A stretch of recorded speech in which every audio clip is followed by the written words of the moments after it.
وَلَقَدْ جِئْتُمُونَا فُرَادَا، بے شک آج تم ہمارے پاس اکیلے آ گئے ہو نا، کما خلقناکم اول مرہ، جس طرح ہم نے تمہیں پہلی دفعہ پیدا کیا تھا.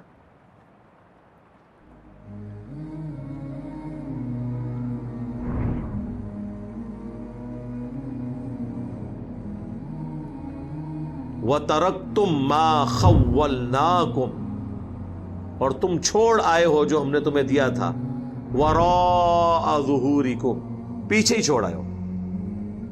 یعنی جس مال کے اوپر تمہارا تھا نا یہ مال مجھے بچا لے گا، تو پیچھے چھوڑ آئے ہو نا. جو بخاری مسلم میں حدیث ہے، انسان کے 3 دوست ہیں، 2 باہر رہ جاتے ہیں، ایک ہی اندر جاتا ہے. اس کے اعمال قبر میں ساتھ جاتے ہیں اور مال اور رشتہ دار باہر رہ جاتے ہیں. تو دنیا میں مال کی بنیاد پہ تم نے حکومت کی تھی نا، تو آج آگے ہو نا اکیلے، کوئی گٹھڑی ساتھ مال کی نہیں لے کر آئے. جس طرح تم کو ہم نے پیدا کیا تھا، یعنی جب پیدا ہوتا ہے انسان اس وقت بھی اکیلے ہی پیدا ہوتا ہے، مرنے کے بعد بھی اللہ کے پاس اکیلا جائے گا. اور چھوڑ آئے ہو اپنے پیچھے وہ سب کچھ مال. وَمَا نَرَا مَعَكُمْ شُفَعَاءَكُمُ الَّذِينَ زَعَمْتُمْ، اور کیا ہے کہ ہم وہ تمہارے سفارشی نہیں دیکھ رہے جن کے بارے میں تمہیں زوم تھا دنیا کی زندگی میں، انہم فیکم شرکاء، کہ وہ تمہارے معاملے میں ہمارے ساتھ شریک ہو جائیں گے. کدھر ہیں تواڈے بابے؟ وہ ہستیاں کدھر ہیں جن کے بارے میں دنیا میں زوم تھا کہ یہ اللہ سے تمہیں چھڑا لیں گی؟ کل قیامت کا دن ہوگا، غوث پاک فرمائیں گے اے میرے مرید، اے میرے محب، تو دنیا میں رہ کے وہ کام کرتا رہا جس سے مجھے خوشی ہوئی، آج میں تجھے خوش کر دوں. وہ بارگاہ الہی میں سفارش فرما دیں گے، بیڑا فرمایا مجھے اپنے رب کے عزت و جلال کی قسم، میرا قدم اس وقت تک جنت کو نہیں اٹھے گا جب تک میں اپنے سارے مریدوں کو جنت میں داخل نہ کروا لوں. تو میں نے اپنے رب سے کہا پروردگارہ نسبت میری ہے، انہوں چھڑ دے. تو اللہ پاک نے فرمایا یہ گل بڑی لمبی ہے، میں وچوں حذف کر رہا ہوں. اللہ پاک نے ارشاد فرمایا فرشتیوں ہٹ جاؤ پیچھے. عبد القادر وچ پہ گئے.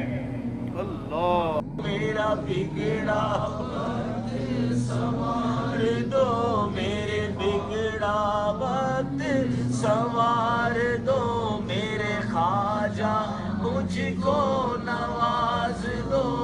اکیلے آئے ہو نا، کتنے تھے بزرگ؟ ظاہر ہے جی یہ تو سوال ہوگا نا کہ جب بزرگوں نے فرمایا تھا کہ ہمارا کوئی بھی مرید اس وقت تک ہم جنت میں داخل نہیں ہوں گے جب تک کہ اپنے سارے مریدوں کو جنت میں نہ لے جائیں، تو پھر اللہ تو پوچھے گا نا کہ بھئی ہاں کدھر جے توڑے پیر صاحب جن کے بارے میں تمہیں زوم تھا. اور وہ تو پھر سورہ الاحقاف میں آیا کہ وہ ہستیاں خود دشمن ہو جائیں گی ان کی. ہاں وہ کہیں گے کہ ہم نے تو کب ان کو کہا تھا، ہمیں تو پتہ بھی نہیں تھا یہ ہمیں پکار رہے ہیں. یہ تو ان ہستیوں کے لیے جو باقی جینوئن ہستیاں تھیں وہ تو انکار کریں گی. باقی جو ہے نا ہستیاں جو جعلی بنائی ہوئی تھی وہ تو پہلے انشاءاللہ جہنم وچ پہنچے ہوں گے. وہ اگے نے ذرا اگے تک تلاش کرو کہ لب جھڑ کے تو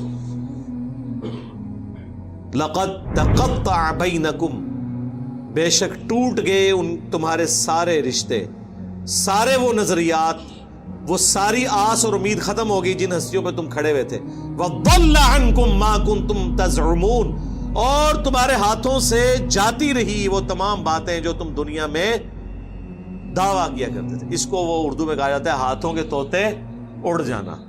ٹھیک ہے، طرح نکل جانا ایک دم بندے تھا، ایک ہو گیا. میرا خیال ہے اگر کسی شخص کو مرنے کے بعد اس طرح کا معاملہ ہو، اس سے بہتر نہیں ہے کہ وہ قرآن ترجمے سے پڑھ کے دنیا میں ہی آخرت کی فلم دیکھ لے اور بچ جائے. ٹھیک ہے، جس طرح یہاں بھی دنیا میں اگر کسی شخص کو ہم بتائیں کہ بھائی دیکھو یہ ویڈیو دیکھ لو سی سی ٹی وی کیمرے میں، کل ایک شخص یہاں سے گزر رہا تھا، گیٹ کراس کرتے ہوئے اس کا ہاتھ گیٹ کو لگ گیا، یہ گیٹ ارتھ ہوا ہوا ہے، وابڈا والوں کو ہم نے اطلاع کی ہوئی ہے لیکن ابھی تک یہ ٹھیک نہیں ہوا، یہ دیکھو اس کی لاش کل اٹھانی پڑی. کیا خیال ہے دنیا میں کسی کو یہ ویڈیو دکھائی جائے، وہ گیٹ وابڈا والے گارنٹی بھی دے دینا کہ اس میں کرنٹ نہیں ہے، لوگ کہیں گے جناب ایتھو تیسی گزرنے نہیں، کوئی دوسرا راہ دسو سانو. یہی ہوگا نا، کیونکہ جان کا خطرہ ہے، جہاں پر ایمان کا خطرہ ہے. اور بلکہ یہ بات کرتے ہوئے اگر کوئی شخص تھوڑے سخت لہجے میں بھی بول دے، ایک دو گالیاں بھی ساتھ نکال دے کہ فلانے ٹھنگیا تو اتھو چلے آتا دیکھ کل بندہ ایسا مار گیا، تو اس شخص کو اس کی گالیاں بھی یاد نہیں رہیں گی، بلکہ وہ کہے گا تو میرا محسن ہے کہ تو نے مجھے بچا لیا ہے، 3 گالیاں اور نکال کے مجھے بچاتا تاکہ مجھے یقین آ جائے کہ میں نے یہاں سے نہیں گزرنا. یہی ہے نا. لیکن دین کی بات آپ کسی بھی انداز میں ان کو کریں، گال بڑی سخت ہے. چلو جی یار گل کا انداز سخت ہے، گل تو ٹھیک ہے نا، نہیں گل بھی نہیں مننی، نہ منو، جاؤ چمڑ جاؤ جا کے. تو اللہ تبارک و تعالیٰ نے آخرت کی فلم پہلے ہی چلا دی ہے، یہ ہوگا، یہ رزلٹ نکلے گا. اسی لیے آپ دیکھیں جتنے لوگ دوسرے ملکوں میں بیٹھے ہوئے ہیں، پاکستان میں تو ان کے آباء و اجداد کو کبھی توفیق نہیں ہوئی قرآن پڑھنے کی. وہاں جاتے ہیں جب تھوڑی لادینیت دیکھتے ہیں، تھوڑا سا اپنے آپ کو جھنجھوڑتے ہیں کہ ہم نے اپنے ریلیجن کی طرف واپس آنا ہے، اپنے آپ کو مصروف کرنے کے لیے قرآن پڑھتے ہیں. جب قرآن پڑھتے ہیں تو ان کے طوطے واقعی اس طرح ہی اڑتے ہیں جس طرح آخرت میں بابوں کے مارنے والوں کے اڑیں گے. اوکے یار یہ قرآن تو کچھ اور لکھا ہوا ہے. ہمارے ایک قریبی دوست آفس کے، ان کے چچا یہ ماموں لگتے تھے، تو ان کو ہارٹ اٹیک ہوا. 1 بار ہوا، خود ڈاکٹر تھے، 2 بار ہوا، پھر ڈاکٹرز نے کہا کہ جناب آپ تیسری دفعہ ہوتے تو تسی ایکسپائر ہو جانا ہے. اب جب کسی کو بتایا جائے کہ بھئی کام تہاڈا نیڑے ہے، تیاری کر لو، اور پھر ڈاکٹر بھی ہو، وہ اس چیز کو سمجھتا بھی ہو. یہ میں 2006-07 کی بات کر رہا ہوں. وہ جی انہوں نے قرآن جو ہے نا ترجمے سے پڑھنا شروع کر دیا. سوری خالو تھے، وہ ماموں نہیں تھے، خالو تھے. قرآن ترجمے سے پڑھا. احمد صاحب بریلوی صاحب کا ترجمہ، بریلوی تھے تو ظاہر ہے انہوں نے مرنے سے پہلے بریلویت کی تیاری کرنی تھی نا، ظاہر ہے، کیونکہ محلے کی مسجد بریلویوں کی تھی. یہ ہوتی ہے ہماری تحقیق. وہ جناب جب انہوں نے قرآن پڑھا تو گمراہ ہو گئے. انہوں نے کہا یار یہ ہمیں تو انہوں نے بابوں بزرگوں، اللہ تعالیٰ نے تو نہ کسی بزرگ کو، نہ کسی فرشتے کو، نہ کسی پیغمبر کو اپنی توحید کے معاملے میں خاطر میں لاتا ہے، اور انہوں نے تو یہ کیا کیا ہستیوں کے ساتھ عقیدے جوڑے میں. تو وہ اپنا مسلک ہی چھوڑ گئے. جو میں نے اکثر کہا ہے کہ اگر کوئی شخص اپنے فرقے کا بھی قرآن کا ترجمہ ایمانداری سے پڑھ لینا تو اللہ تعالیٰ اسے ہدایت دے دے گا.